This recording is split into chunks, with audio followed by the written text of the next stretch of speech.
Teenage love या criminal offence. Supreme court ने 2025 में एक जबरदस्त जजमेंट दिया है जिसका इम्पैक्ट होगा हर स्कूल, हर फैमिली और हर लॉ स्टूडेंट पे। इंडिया में पॉक्सो एक्ट यानी protection of children from sexual offences act बना था 2012 में। इसका मेन एम था सेक्सुअल एक्सप्लॉयटेशन से माइनर्स को बचाना।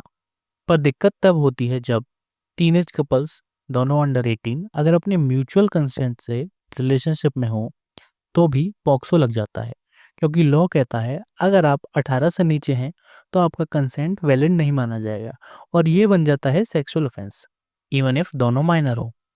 अब आई बात सुप्रीम कोर्ट के 2025 के जजमेंट की। केस का नाम था in re right to privacy of adolescents suo motu writ petition number 3 of 2023। यहाँ कोर्ट ने एक 17 साल के लड़के को पॉक्सो में गिल्टी तो ठहराया, लेकिन बोला एडोलेसेंट लव को तुरंत क्राइम ना समझो। कॉन्टेक्स्ट देखो, फोर्स या एक्सप्लॉयटेशन हुआ है या नहीं।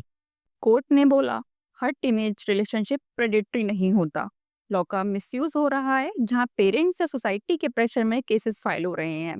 जज ने कहा टीनेजर्स की प्राइवेसी और ऑटोनॉमी भी इम्पोर्टेंट है।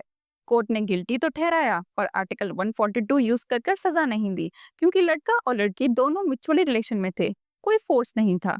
यानी लॉ अप्लाई भी हुआ लेकिन ह्यूमन टच के साथ। इस जजमेंट के बाद ये क्लियर हो गया कि अडोलसेंट्स के बीच कंसेंट बेस्ड रिलेशनशिप में कोर्ट्स कॉन्टेक्स्ट समझेंगे। इनोसेंट टीनेजर्स पर क्रिमिनल टैग नहीं लगेगा तो उसको कभी मिसयूज कम होगा। लॉ और लाइफ के बीच बैलेंस बनेगा।